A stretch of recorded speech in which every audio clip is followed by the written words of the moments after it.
ඉතා වේදනාකාරී හා අමානුෂික දඩුවම් වර්තමානයේ අසන්නට නොලැබුණත් අතීතයේ සමහර රටවල තිබ්බ දඩුවම් ක්‍රම ගැන කතා කරද්දී අපි හොඳ වෙලාවට තමයි ඒ කාලේ හිටියේ නැත්තේ කියලා හිතෙන්නේ. තව පොඩ්ඩෙන් කියන්න අමතක වෙනවා. මේ වීඩියෝ එක සංවේදී පුද්ගලයන් වගේම පොඩි අය බලන්න එපා. ලෝක ඉතිහාසයේ වාර්තාගතව ඇති ධර්මතුම අමානුෂික වද හිංසා ක්‍රම 5ක් ගැන තමයි අද අපි කතා කරන්න යන්නේ. ඉතින් වීඩියෝ එක අවසානයේ දක්වාම රැඳී ඉන්න කියලා ආරාධනා කරනවා. අමතක නොකර subscribe කරලා එකතු වෙන්න. එහෙනම් අපි යමු වීඩියෝ එකට.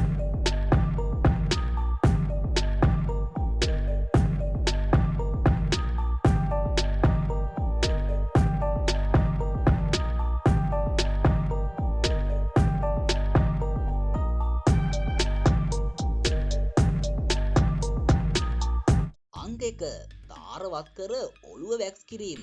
හෝ ටිකක් ඉන්න. මේ ඕගලන් හිතනවා වගේ වැක්ස් කිරිල්ලක් නෙමෙයි. 1798 අයර්ලන්ත කැරලි සමයේ බ්‍රිතාන්‍ය හමුදා විසින් අයර්ලන්තයේ භාවිතා කළ අතිශයින්ම දරුණු වදහිංසා ක්‍රමයක්. මෙහිදී සිදු කරන්නේ උණුසුම් තාර වරදකරුගේ හිසට වත් කිරීමයි. බොහෝ විට හිසකෙස් සහ හිස් කබල ආවරණය වන විදියට තාර වත් කරලා තාර සිසිල් වෙලා ගල්ුණාට පස්සේ බලහත්කාරයෙන්ම ගලවලා දමනවා. කොහොමද?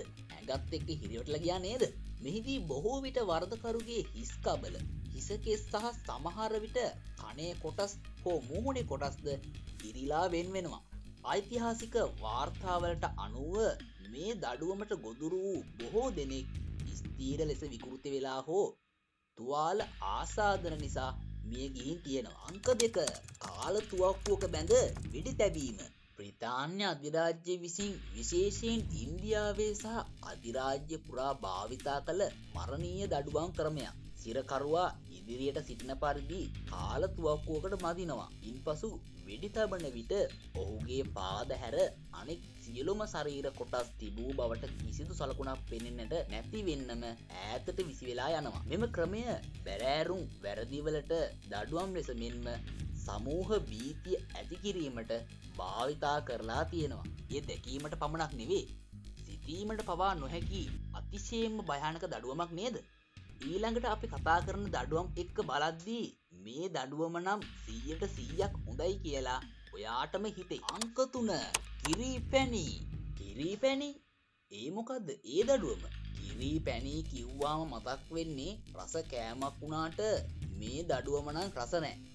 පුරාතන පර්සියානු අධිරාජ්‍යයේ භාවිතා කළ අතිශයින්ම කෲර මරණ දඩුවම් ක්‍රමයක්. වරදකරු දැවැන්ත ලී ඔරු දෙකක් අතර සිරකර තබාගනු ලබන අතර හිස අත් හා පාද පමණක් එළියට පෙනෙන පරිදි ඔව් හෝ ඇය සම්පූර්ණයෙන්ම ඔරු තුල හිර කරලා තබනවා. ඉන්පසු වරදකරුට බලහත්කාරයෙන් කිරි සහ මී පැණි මිශ්‍රණයක් පොවනු ලබන අතර එම මිශ්‍රණය ඔහුගේ හෝ ඇයගේ මුහුණ අත් පාද ඇතුළු පෙනෙන සියලුම ස්ථාන මත ආලේපනය කරනවා. ඉන්පසු වරදකරු එලිමහනේ වගුරක පාවෙන ලෙස තබනවා.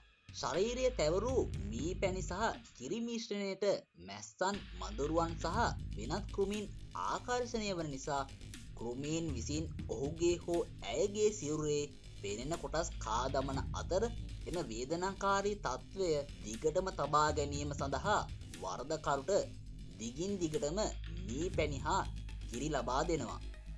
ඒ වරදකාරයාව මිය යන්න නොදී දිගින් දිගටම වද දීම සඳහායි.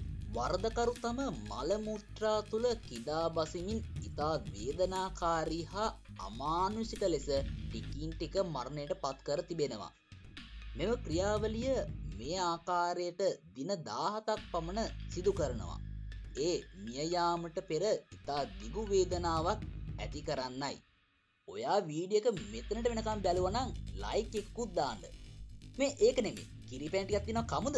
අංක 4 ඉස්පාඤ්ඤ බූරුවා. මේ දඩුවම් ක්‍රමය නම් ඔයාලා දැනටමත් දන්නවා ඇති. මධ්‍යකාලීන හා පසුකාලීන යුගයේ පැවති දඩුවම් ක්‍රමයක්. මෙය ඉහළ මුදුනක් සහිත තුන්කොන් හැඩති ලී ඇන මගින් සවි කළ උස බංකුවක්. එහි ඉහළ කොටස දියුණු තලයක් ලෙස නිර්මාණය කරලා තියෙනවා. වරදකරුව බංකුවේ දෙපසින් අත්පා බැඳ ඔහුගේ හෝ ඇයගේ සිරුරේ බර බිදී යන ආකාරයට බංකුව උඩින් වාඩි කරනවා. කොහොමද සීතල වෙලා ගියා නේද? බොහෝ අවස්ථාවල වරදකරුගේ පයට බරක් එල්ලා තැබීම මගින් වඩාත් වේදනාකාරී අත්දැකීමක් ඇති කරනු ලබන අතර සමහර අවස්ථාවල සිරුරේ වේදනාව තවත් වැඩි කිරීම සඳහා බරති ගල් හෝ වෙනත් බර උපකරණ පාදවලට ගැටගසනු ලබනවා. මෙම ක්‍රමය විශේෂයෙන් යුරෝපයේ හා ඇමරිකාවේ භාවිතා කරලා තිබෙනවා. මෙම වද හිංසාව නිසා බොහෝ විට අභ්‍යන්තර අවයවවලට දරුණු හානි නිසා ජීවිත කාලය පුරාම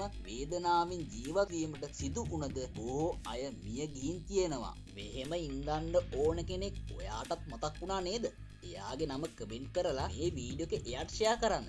අංක 5 අසූචිවල ගිල්වා මරා දැමීම. මොකක්? ඔයාට ඇහුණ දේ හරි. ඉතාලියේ ෆැසිස්ට් පාලන සමයේ විශේෂයෙන් බෙනිටෝ මුසෝලිනිගේ රෙජිමය යටතේ දේශපාලන විරුද්ධවාදීන්ට එරෙහිව භාවිතා කළ වදහිංසා ක්‍රමයකි. මෙහිදී සිදුවන්නේ විරුද්ධවාදීන්ට බලහත්කාරයෙන් විශාල ප්‍රමාණයක එඬරු තෙල් පානය කරවීමයි. එඬරු තෙල් ප්‍රබල විරේචකයක් වන නිසා දරුණු බඩ පිපීම් සහ පාලනය නොමැතිව මල පහ පිටවීම සිදුවනවා. ඉන්පසු ඔවුන්ව බැරැල් වල හරි පීප්ප වල හරි දමා සිරකර දමනවා. එහිදී වරදකරුවා තම මල අපද්‍රව්‍ය රඳවාගත නොහැකි තත්වයකට පත්වනවා. වරදකරු සිරවී සිටින බැරැල් හෝ පීප්පවලම මල අපද්‍රව්‍යවල ගිලී මිය යාම සිද්ධ වෙනවා. අද අපි කතා කළේ ලෝක ඉතිහාසයේ වාර්තාගතව ඇති දරුණුතුම අමානුෂිකම වද හිංසා ක්‍රම 5ක් ගැන. වීඩියෝ එක ගැන ඔයාගේ අදහසුත් පහලින් කමෙන්ට් කරගෙන යන්න. ගවේෂක channel එක subscribe කළේ නැත්නම් subscribe කරලා එකතු වෙන්න. එහෙනම් අලුත් වීඩියෝ එකකින් ඉක්මනින් හමු වෙමු. ඔබට ජය.